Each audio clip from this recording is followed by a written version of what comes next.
Good evening, Gills fans. Welcome back to the latest episode of Gills in the Blood Chats 2. It has been a while since we've done one of these. Unfortunately, they're still having to be done over the internet. We're still struggling to meet people face to face. But as you can see, I am joined this evening by two bona fide Gills legends.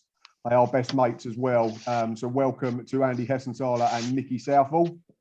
How you doing, gents? Evening. Good? Evening, guys. Yeah, good, mate. Yeah, great. Thanks. Good. I really appreciate you taking the time to come on. So we're on a bit of a time limit, unfortunately, because I'm a tight bastard and don't pay for things. So we've got 40 minutes through these questions. No so I'm going to go straight right back to the beginning and speak to you, Hesse, first. Obviously, you joined the club in 1996, the season after we'd been promoted out of what is now League Two. I just wanted to get your thoughts on what type of club it was back then compared to now, obviously, because it was before all the redevelopment. It was the very early stages of Paul Scally's reign.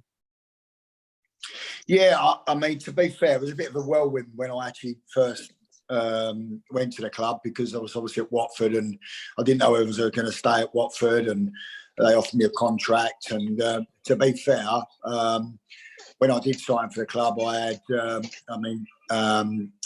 Tony Pulis phoned me, said, would I be interested? And Lindsay Parsons then phoned me as well as his assistant. And it was one of those, I wasn't sure what to do. And but I think the biggest pull for me was be back, Kent, and that's where I come from. And I could see what Tony was building there. And, so it was one of those, people asked me, it went quite quickly because I could have stayed at Watford. But I think obviously the biggest pull was that it was my hometown club. And to be fair, Tony and Lindsay, they sold me the club. And, when I went to the club, I was pleasantly surprised, to be honest. I was excited, to be honest, as well. And, there was, as you say, at that stage, the ground wasn't fantastic. The pitch was great, but the actual ground wasn't great. But it was going in the right direction. So, and there's obviously a lot of changes now. There's a lot of changes. And I actually was at the club for all those changes, and to where it is now. Yeah, of course. Yeah, but I'm trying to concentrate on your playing career tonight, because we'd probably need another 3 or 4 hours, wouldn't we, to do all your managerial stuff as well. So the amount of times that you've been there, which is brilliant. But we'll come on to you now, Nicky. Obviously, you arrived, I think it was the winter of 97, 98, so the season after. So we'd sort of consolidated in Hesse's first season in League One as it is now. Obviously, there was no transfer windows back then. You could move around for the whole season, couldn't you? What was it like coming midway through a season? Obviously, you was coming into an established dressing room. There were still some of the boys that were there from 95, 96 when you got promoted. A lot of the boys that had come in for that first season, I think, who had joined by then, Hesse. We had Iffy, didn't we? Addy was there by then. Addy Ekinbayi, Pennock.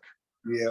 Patterson, Mark. Still some of the boys from the promotion season. So how did you find it, Nicky? Was it hard to get yourself integrated, or were they welcoming in straight away?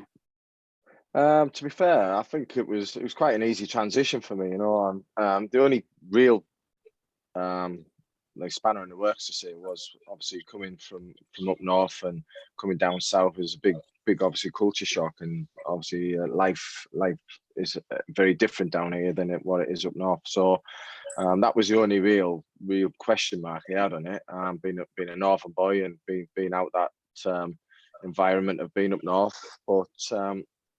Listen, again, just what Hesse said. Again, Lindsay and Tony Pulis and Paul Scally sold the club to me, and I was funny enough, I was on trial at Northampton. I didn't see eye to eye with the manager at the time at Grimsby, Alan Buckley, who just came back for a second or third spell there, and I just didn't agree with things that he was doing. So I ended up obviously going on trial to Northampton, and I was on trial there, and obviously.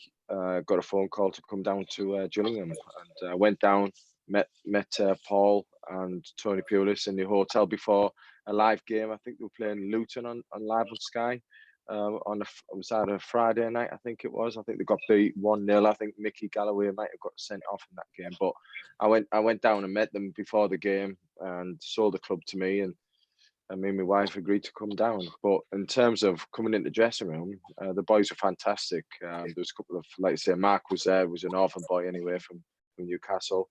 And I came down and stayed in digs in Rainham and stayed with Matty Bryant and Neil Masters. So we had straight away. I had a couple of boys there that were in the same similar position as me, really.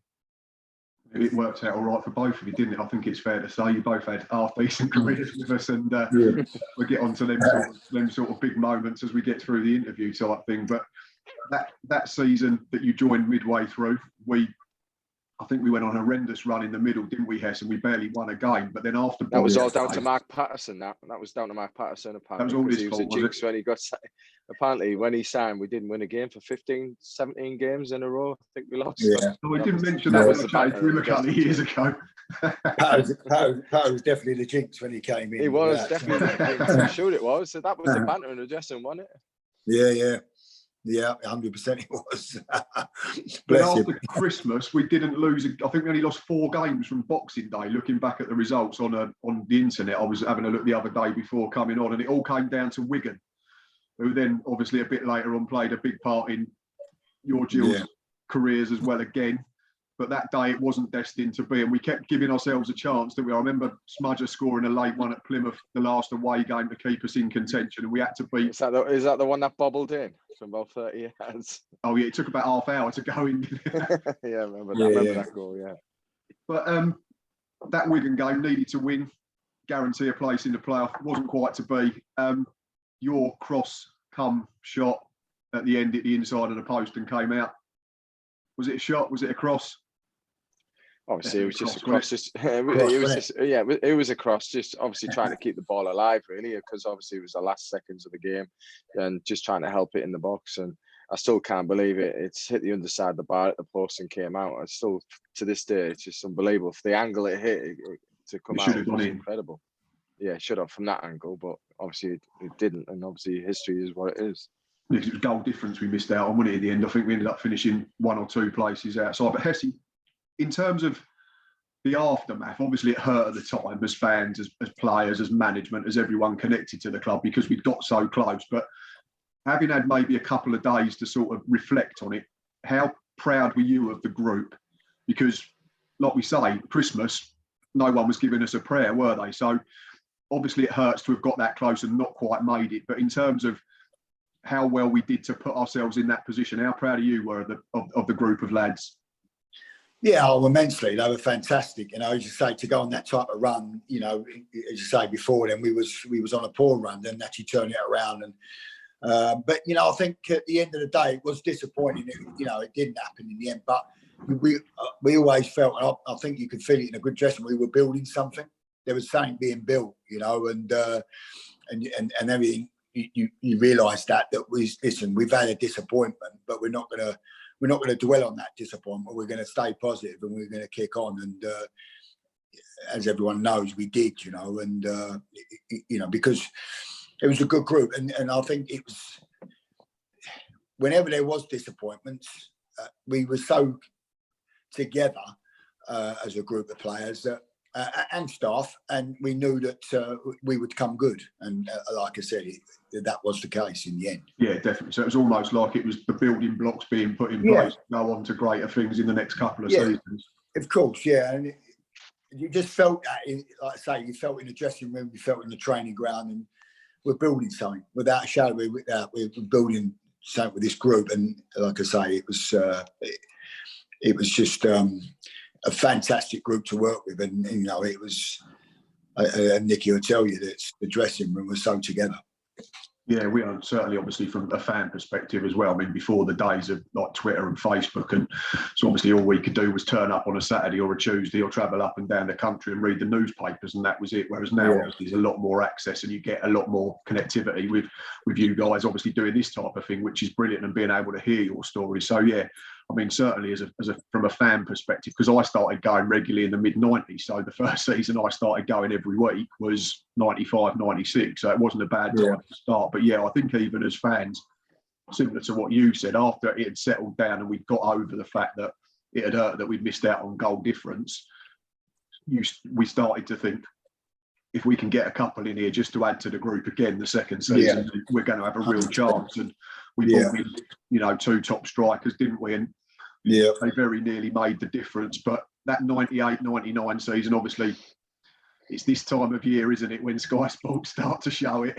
Go out all the time. Then we all watch Bob Taylor's goal go in, and then we switch the telly off because we don't want to watch the last couple of minutes. But let's talk about that day, the playoff final, the build-up, the game itself. I suppose we have to talk about injury time and the penalties. Nicky, let's come to you first. From your perspective, what was the build-up like in terms of, the chance to play at Wembley and take on, it's not just any game at Wembley, it was huge because we were playing Man City, and I think it was a record attendance for that level, wasn't it? A playoff final, and the Gallaghers were there, it was rumoured, and it was just an unbelievable event. And I've always said, if you could merge the 2 days together and almost have the Man City day out and the attendance with the Wigan result, it'd probably be the perfect day.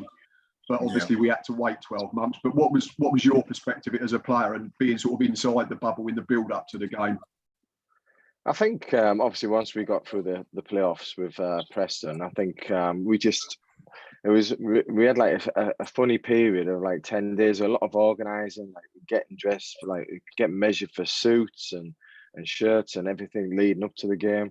I think we went up to Manchester area for 3-4 days just to get away from, well, not get away from the press, but just to give ourselves a little bit of a more clearer head so we can focus more onto the game leading up to it. But I mean, again, we knew we were the underdogs. I think leading into the game, everyone believed that we're underdogs, but us as a group of players, we never believed that. We just felt as if like nobody give us a chance, etc. But we had that firm belief that, you know what, we're good, we're better than what people giving us credit for. And when you have that kind of team spirit that we have in the dressing room and the trust that we have for each other when we cross that white line, I think you see that in the performance. And we just obviously gutted, obviously with the way the game ended, but give 85 minutes of that game, then there's only one team on the pitch, in my opinion. I still believe that now. We were the better team.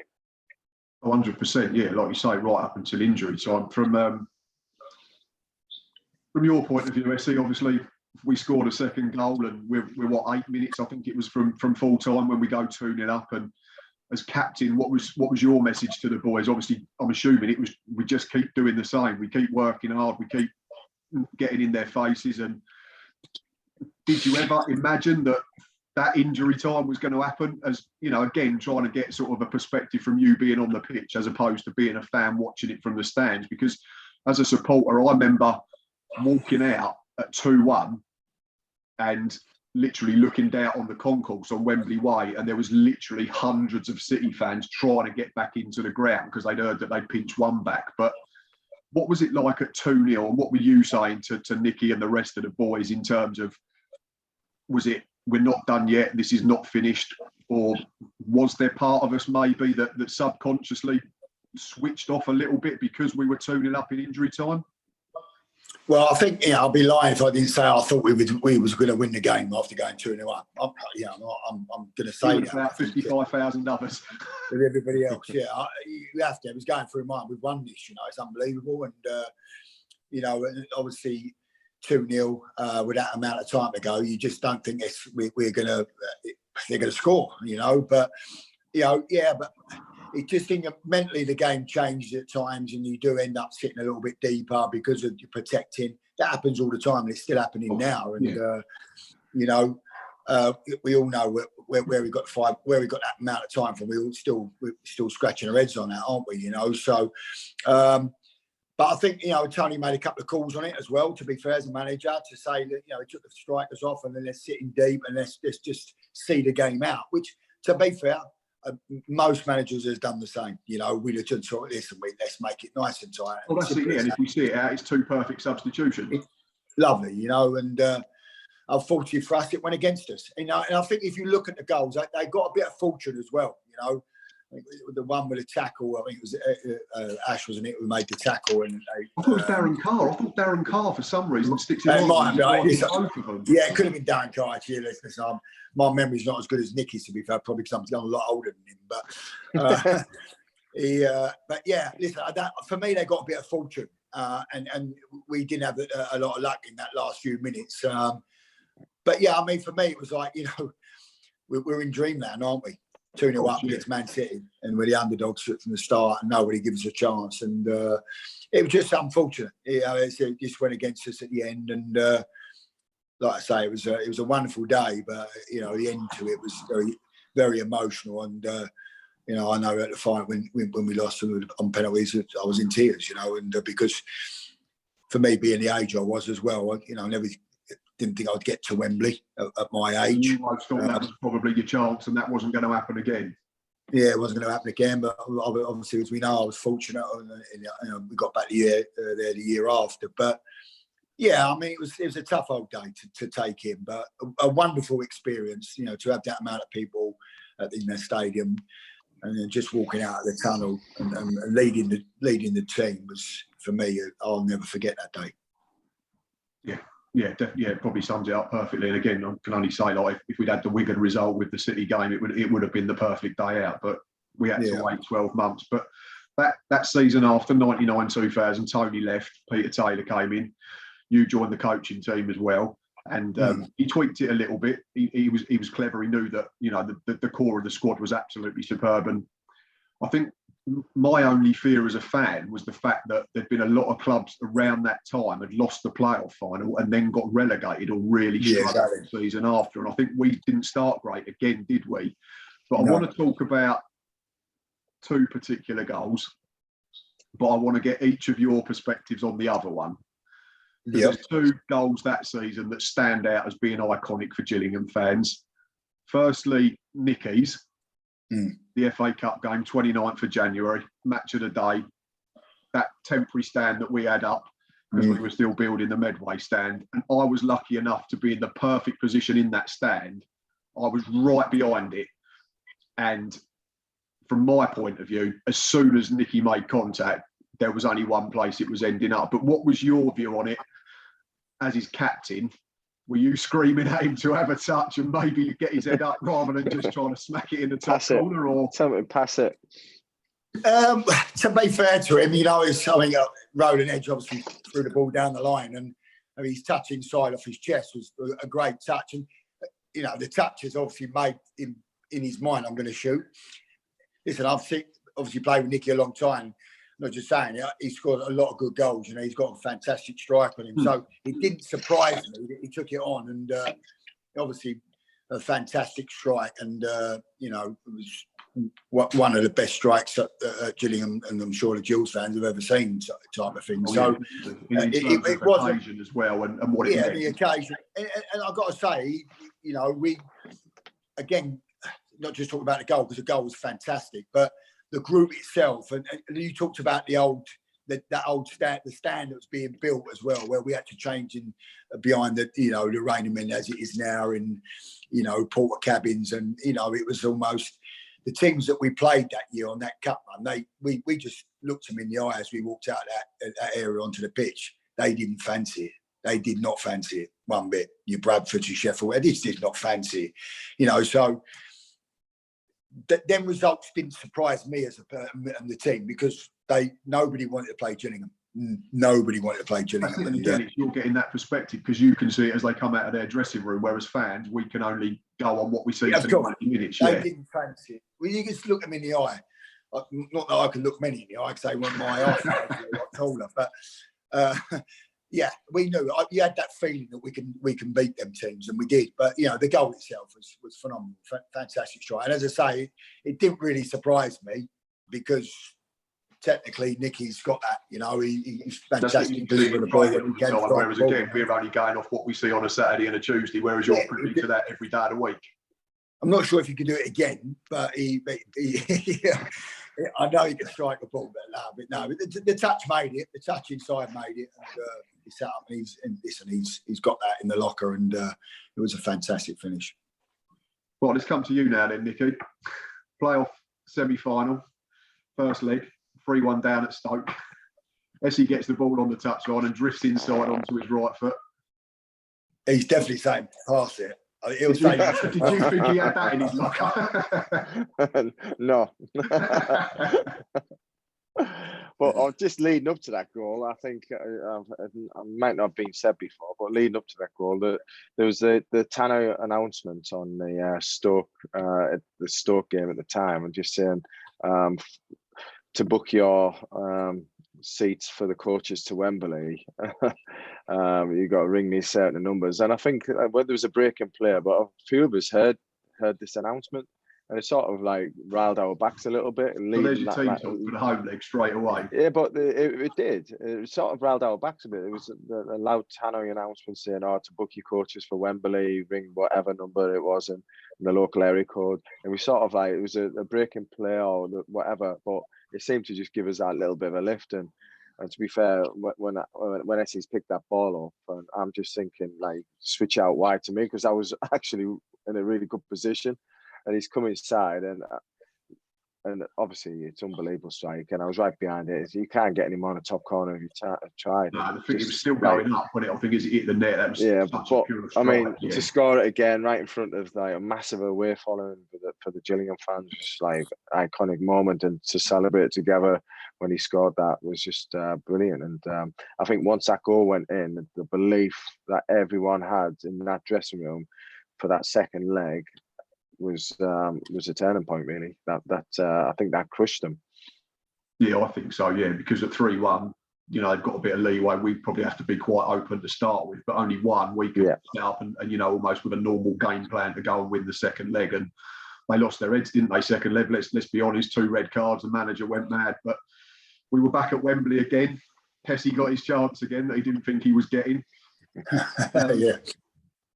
We had that, like I say, we've already mentioned the cup run, which was brilliant. We saw off Bradford and Sheffield Wednesday, and it was, I think didn't we also see off the FA Cup's only ever lucky losers, weren't it Darlington, that got put back in because Man United decided to go to that World Club Championship thing in Mexico?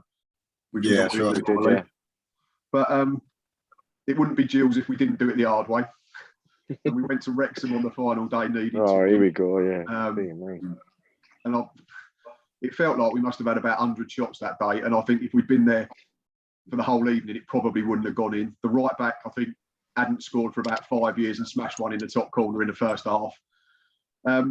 What role did you as captain, Hesse, and obviously Nicky, you as one of the senior players as well, trying to lift maybe the youngsters and getting ourselves up for the playoffs? Because again, it was another bitter pill to swallow. And after the City defeat the year before, are we thinking, here we go again?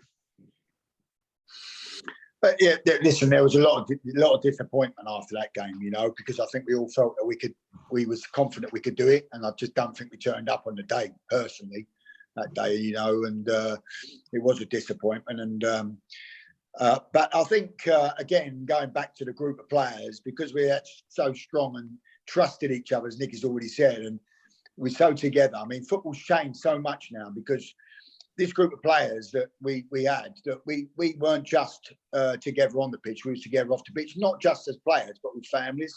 And you know, we got together as families and children, you know, they had the kids with you know, everybody knew each other, and that doesn't happen in football anymore, you know, and that for me, that togetherness has always, that brought us success, and not just on the pitch, but off the pitch. So as much as there was that disappointment, I mean, it wasn't a good day, for me personally, it was always that belief that we've had another knock, we can overcome this, we can overcome it. And I'm sure there's a lot of people thought that perhaps we wouldn't do that, but because we knew the group and we knew each other, I always felt that, listen, we're not going to let this affect us, and we didn't. Well, we've already spoken, Nicky, about the Stoke game. Obviously, when we was mentioning Hesse's goal. So we'll go straight to the big day again. We're back at Wembley 12 months on. This time it's Wigan, the team that had not cost us a place in the playoffs a couple of seasons before, but it was just weird that it was the team that we were playing when you hit the post in the last minute. How was you feeling in the lead up to that game? Was there like a sense of, not revenge, obviously, because it's not the same team, but a sense of we need to lay this ghost to rest and put 99 to bed? So you had that extra driving force, not just to, you know, the prize was huge enough as it was getting promoted into the second tier or nationwide Division 1 or whatever it was called then, the Championship for the youngsters. So was there like that sort of little bit of extra motivation for you? Obviously, I just think leading up to the game, it just with the added experience and what we went through that season before against Man City, I just think that might just give us that little bit of an edge. But again, leading up to the game, I just think we all knew our jobs. We trusted each other. I think if there was anything thrown in front of us, I think we all knew that we would overcome that, whatever problems faced us on the pitch. And I just think that we just had that inner steel and belief that we were going to obviously exercise the ghosts of the season before, you know. And you were involved in two of the big moments in the game as well. Did it go in? To be fair, I still can't make my mind up whether if there was goal line technology on there now, but I just had a feeling. My job was always to get back onto the near post space, and I actually got on there, and I just tried to make the goal as small as I can, just getting alongside Vinny at the time. So, but for me, like I say, it's touch and go. Obviously, our goal was touch and go anyhow with Iffy, and obviously their goal was obviously not awarded, obviously with me on the line. But like I say, I still can't make my mind up whether it was over the line or not. On video footage on YouTube or whatever, it is really close. And like you said, I'd imagine the only way we would be able to define one way or the other would be if there was goal line technology at the time. But I'm glad there wasn't, because it might have gone in. So, and then the other big moment, obviously, was Kevin Sharp getting sent off. How much contact was there? Because I think you saw it coming. Was you aware that he was on a yellow card at the time, and you thought, well, if I get caught, we're going to have an advantage? Or was it just a case of evasive action because I might get clattered? Or a bit of both? Yeah, obviously we're playing against each other, and we obviously you have your battles through the games, and I knew he was on a yellow, and it's one of them where I've just got to the ball just that a fraction of a second earlier, and to be fair, I've actually had to jump out of the way, because the way he was going in, if my foot was planted, it could have been, like I say, ankle or a leg breaker. So I've actually had to jump out the way to protect myself in many ways. It's not. It was a bit. I think he's not telling the truth. He's off the floor because of you. I think he's being a little bit clever there more. So I think he's trying to say you dive, Nicky. He was clever, mate. Listen, would I have ever done that? Making a meal of it? Me? Oh, you didn't dive against Viduka when he elbowed you, yeah? Oh yeah, I forgot about that one. Yeah. Oh, no, you got that one, yeah, when he elbowed you. You were usually the one making that type of challenge. That's my type of challenge. No, that was a soft challenge from Sharp, to be fair. But would you have done the same thing, Noesi? Oh yeah, you did exactly the right thing. You know, I would have probably made more of a meal of it, to be fair. But you'd have got sent off. Yeah, probably for diving. Right, we'll come back to you, Wesley, for the next question. Yeah. Obviously, Gillingham again. We've gone. You know, we've gained a man advantage, and then in extra time, I think it was Darren Sheridan got the wrong side of Ash. Yeah, there's a little tug on his shirt. Sheridan, never a penalty for me. That was never a penalty. He made a meal of it. He had a little tug, but again, I suppose we'd have to ask the question to you and Nicky: if it had been on you two and it was in the other box, yeah, of course, we'd have all gone down, wouldn't we? Yeah, of course you would. So in that sense, I suppose we have to say it's a pen. But again, we're thinking, here we go again. I certainly was, as a fan, thinking this is destined to be another disaster, because we've got a man advantage. We're now 2-1 down. But what was the thought process again, in terms of, we know we're running out of time, but we know we've got 11 against 10. So we're going to tire. The pitch was heavy because it had been raining. It was cutting up. We was having more of the ball. Was it just a case of, let's keep the thinking clear, let's keep making the right decisions, let's keep it simple, we don't want to rush and go too long too early type thing?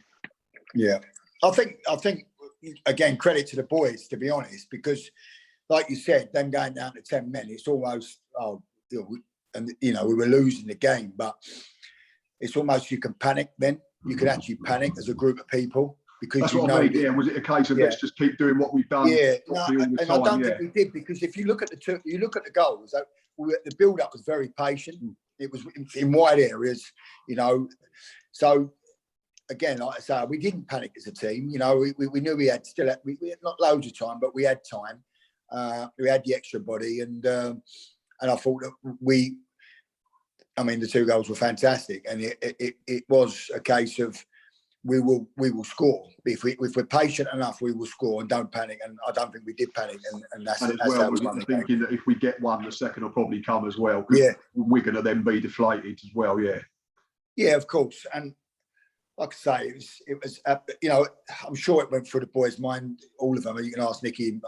For me, it was like, oh my God, wow, but is it going to happen again to us? Things have gone against us or whatever. But we stayed calm, and and we got our just rewards. And it was, like I say, put the ghost to bed after the year before. And for me, we deserved to win the game and get promoted.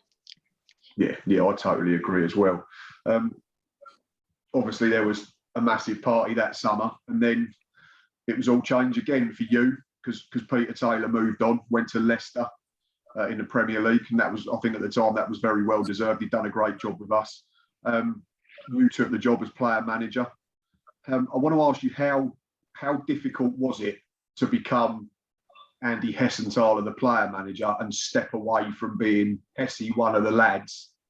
And also, how important when trying to do that dual role? Because I think that was probably the last couple of years where you saw player managers, really, wasn't it? I mean, it was big in the 80s and the 90s still, but I think after the millennium, it sort of got phased out quite a lot because football became different and evolved, and there was too much stuff off the pitch that managers had to look at. But how important was your backroom staff, and how did you find the transition?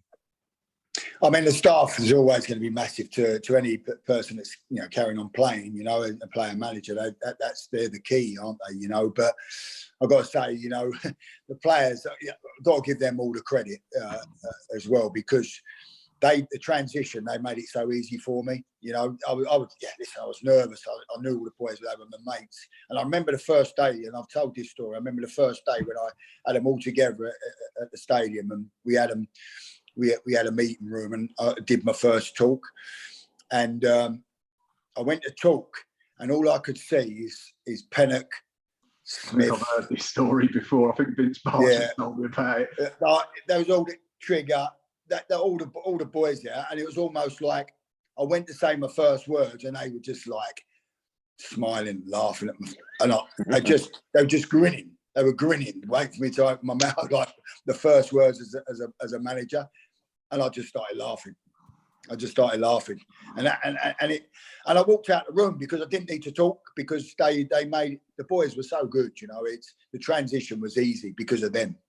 They made it easy for me. They didn't make it hard, but I had to make some tough decisions as I went along. But they made it easy for me. But again, the staff, you went back on the Richard Hill, he came in, he was fantastic. He worked with the boys. He made some decisions for me. At times I didn't want to play, but him and Wayne Jones. Wayne was on the coaching staff as well. They were brilliant, to be fair. They at times I wanted to leave myself out, and they were saying, look, no, you still contribute. I know you're the manager and you want to leave yourself out, but you're contributing still. So yeah, they were the key, but the boys were the key as well, because I just made it an easy transition for me. Excellent. And Nicky, coming over to you now, last couple of questions. You ended up having 4 spells in Kent, so you obviously enjoyed it a little bit. Just what is it about Gillingham Football Club that just tugs on the heartstrings, or whatever it is, that just makes you keep coming back?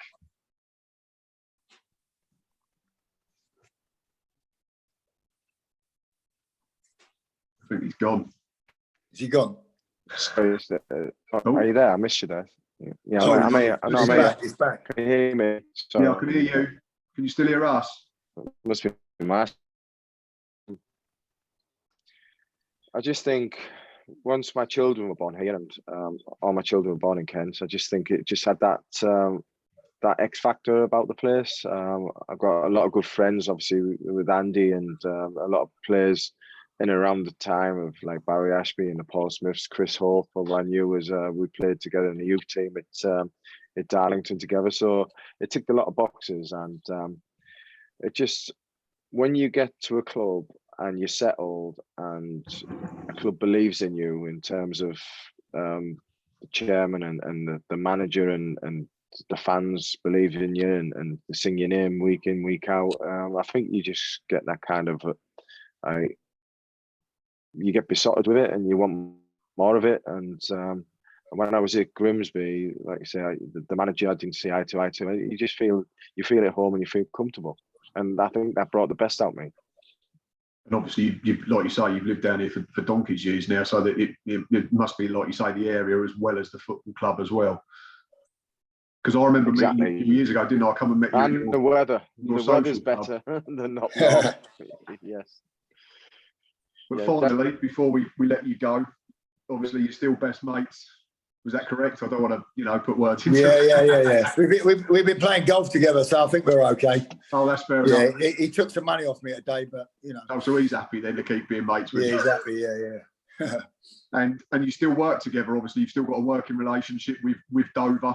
When hopefully, fingers crossed, that gets started up again. It's been a tough time there, but what do you both put it down to? The longevity of that, firstly, that friendship, and also being able to work together for that length of time as well. Well, I think, you say we've been friends for a long time, and we'll be a long time beyond that. We'll always be friends. And on the working side of it, we work together at Dover, and we see the game the same way. We've been brought up the same way. We've been brought up at a fantastic club in Gillingham. We've done our badges, we've done all the coaching side of it as well, and